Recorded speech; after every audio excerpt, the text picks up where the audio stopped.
मैं सहायक आचार्य सहदीप सिंह, राजनीति विज्ञान राजकीय महाविद्यालय इटावा। आप सबका राजकीय महाविद्यालय इटावा की ऑनलाइन क्लासों में स्वागत है। आज का हमारा टॉपिक है यथार्थवाद के मुख्य आधार।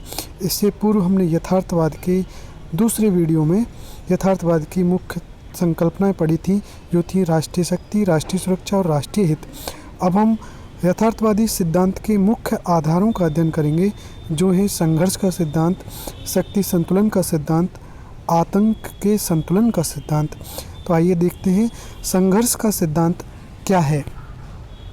संघर्ष का सिद्धांत, संघर्ष के सिद्धांत का अभिप्राय है, संघर्ष यथार्थवादी सिद्धांत की केंद्रीय मान्यता है। कैसी मान्यता है? केंद्रीय मान्यता है। राष्ट्र राज्यों के मध्य निरंतर और अनवरत संघर्ष होना यथार्थवादी सिद्धांत का मूल आधार है। राष्ट्र राज्यों के मध्य निरंतर और अनवरत संघर्ष होना यथार्थवादी सिद्धांत का मूल आधार है। मार्गेंथाउ जैसे विचारकों ने तो यहाँ तक माना है कि अंतर्राष्ट्रीय राजनीति में संघर्ष के पीछे का मूल आधार क्या है? मानव का स्वभाव। किसने माना? मार्गेंथाउ ने। क्योंकि मानव सदैव शक्ति प्राप्त करने की कोशिश करता है, सदैव एक दूसरे के प्रति संघर्ष में लगा रहता है। यानी मार्गेंथाउ ने अंतर्राष्ट्रीय राजनीति में संघर्ष का मूल कारण मानव के स्वभाव को माना। मानव का स्वभाव कैसा है? शक्ति प्राप्त करने वाला है, शक्ति का लालची है। तो हमेशा वो शक्ति प्राप्त करते रहना चाहता है, इसलिए हमेशा वो संघर्षरत रहना चाहता है। जैसे मान लीजिए कि चीन का राष्ट्रपति शी जिनपिंग हमेशा शक्ति की लालसा में लगा रहता है, हमेशा विस्तारवादी। ऐसे ही मानवों के स्वभाव जो है संघर्ष का कारण बनते हैं। ये मार्गेंथाउ की मान्यता है। अंतर्राष्ट्रीय राजनीति में किसी नियंत्रणकारी सत्ता का अभाव होता है। क्या होता है अंतर्राष्ट्रीय राजनीति में? किसी नियंत्रणकारी सत्ता का अभाव होने के कारण राज्यों के मध्य चलने वाला संघर्ष स्थायी रूप से विद्यमान रहता है। क्योंकि अंतर्राष्ट्रीय राजनीति और एक अंतर्राज्यीय राजनीति में यही अंतर है कि एक देश के अंदर जो राजनीति होती है उसमें लॉ एंड ऑर्डर बनाने वाली एक सरकार होती है, एक संस्था होती है, जबकि अंतर्राष्ट्रीय राजनीति में इस प्रकार की कोई संस्था नहीं होती। यानी राज्य ही अंतर्राष्ट्रीय राजनीति के केंद्र होते हैं और उनके ऊपर कोई नहीं होता, इसलिए अराजकता की स्थिति बनी रहती है। अतः यथार्थवादी आदर्शवाद की उस मान्यता का खंडन करते हैं जिसमें अंतर्राष्ट्रीय राजनीति में राष्ट्र राज्य के मध्य स्वाभाविक सामंजस्य पाया जाता है, लेकिन शक्ति के लिए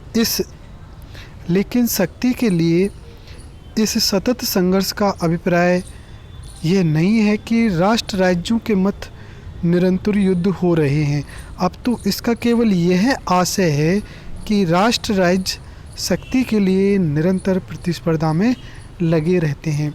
तो यद्यपि राष्ट्र राज्य शक्ति को बढ़ाने में, अपनी शक्ति को बढ़ाने में लगे रहते हैं और इस शक्ति का संघर्ष अनवरत चलता रहता है, लेकिन इसका मतलब ये ना समझा जाए कि यथार्थवाद की ये मान्यता है कि युद्ध करते रहो या हमेशा युद्ध में इन्वॉल्व रहो। नहीं, यथार्थवाद की तो मानता है कि साम दाम दंडभेद से अपना काम बनना चाहिए।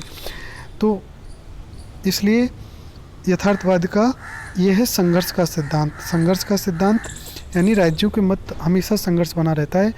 इसका कारण है कि मानव का स्वभाव। इसका दूसरा कारण है कि अंतर्राष्ट्रीय राजनीति में कोई नियंत्रणकारी सत्ता नहीं है। जैसे एक देश की राजनीति में एक नियंत्रणकारी सत्ता होती है, एक सरकार होती है, उसके पास दल बल पुलिस सब कुछ होता है, लेकिन अंतर्राष्ट्रीय राजनीति में ऐसा नहीं होता, इसलिए संघर्ष बना रहता है। आओ देखते हैं दूसरा सिद्धांत।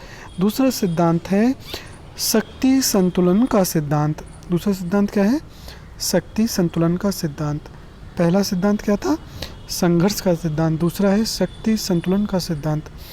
मूल प्रश्न अब ये उठता है कि यदि अंतर्राष्ट्रीय राजनीति निरंतर संघर्षों का इतिहास है, तो अंतर्राष्ट्रीय राजनीति में शांति और स्थायित्व कैसे निर्मित हो सकती है? भाई, जब आप कह रहे हैं कि अंतर्राष्ट्रीय राजनीति हमेशा संघर्ष हमेशा संघर्ष है, था, है और रहेगा, तो फिर आखिर शांति और स्थायित्व कैसे निर्मित होगा? तो ये कहते हैं शक्ति के संतुलन से, यानी इसी संदर्भ में शक्ति के संतुलन की धारणा निर्मित हुई। क्योंकि शक्ति संतुलन के नियम के अनुसार अंतर्राष्ट्रीय राजनीति में शक्ति का वितरण इस प्रकार है कि शक्ति के संतुलन के द्वारा ही अंतर्राष्ट्रीय राजनीति में एक राज्य दूसरे राज्य पर आक्रमण नहीं करते, यानी किसी न किसी प्रकार से शक्ति का संतुलन बना रहता है। पूर्व काल में शक्ति का संतुलन था कि 4-5 महाशक्तियाँ थीं, प्राचीन काल में तब शक्ति का संतुलन था। उसके बाद शक्ति का संतुलन था कि ब्रिटेन के द्वारा शक्ति का संतुलन निर्मित किया गया था कि जब भी कोई कमज़ोर राज्य पड़ता था तो ब्रिटेन उसका पक्ष देता था, इसलिए ब्रिटेन ने शक्ति संतुलन बनाया। उसके बाद अमेरिका ने शक्ति संतुलन बनाया, उसके बाद फिर रूस और अमेरिका दोनों ने शक्ति संतुलन बनाया। अब फिर एक बहुद्रव्यीय विश्व होता जा रहा है, तो ये शक्ति का संतुलन ऐसे बना रहता है।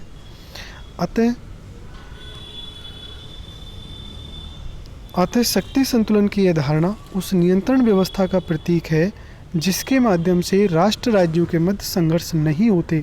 यदि शक्ति संतुलन भंग हो जाता है तो इसका परिणाम युद्ध होता है। कहने का मतलब, अगर ये शक्ति संतुलन खत्म हो जाएगा तो इसका परिणाम क्या होगा? युद्ध होगा। इसका परिणाम युद्ध होगा। उदाहरण के लिए, जब अमेरिका ने जापान पर परमाणु बम से अटैक किया था तो शक्ति संतुलन नहीं था। क्यों नहीं था शक्ति संतुलन? क्योंकि अमेरिका ज़्यादा शक्तिशाली था, अमेरिका के पास एटम बम था जबकि जापान के पास नहीं था, या जापान के मित्र देशों के पास नहीं था।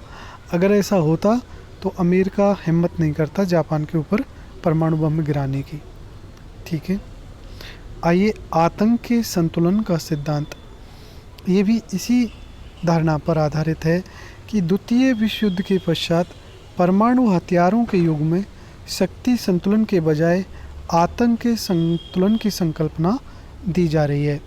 आतंक के संतुलन की, जिसका मूल अर्थ यह है कि परमाणु शक्ति संपन्न राष्ट्र, जिसका मूल अर्थ यह है कि एक परमाणु शक्ति संपन्न राष्ट्र दूसरे परमाणु शक्ति संपन्न राष्ट्र पर आक्रमण नहीं करता, क्योंकि दोनों राष्ट्रों का विनाश हो जाएगा।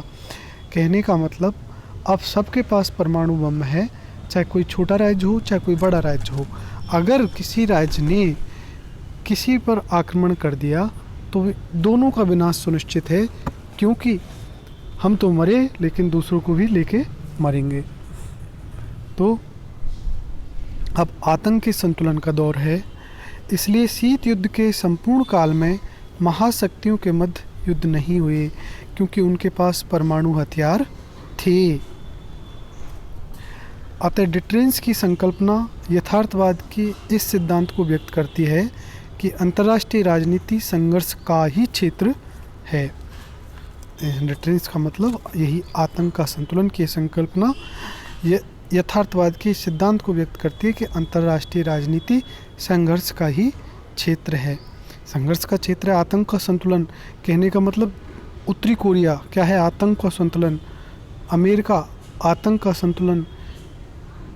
पाकिस्तान आतंक का संतुलन। चीन आतंक का संतुलन। क्यों? उत्तरी कोरिया एक तानाशाही राज्य है और बहुत छोटा सा राज्य है, लेकिन आतंक क्या है? परमाणु बम उसके पास है, इसलिए उस पर हमला करने का मतलब दोनों का विनाश सुनिश्चित है।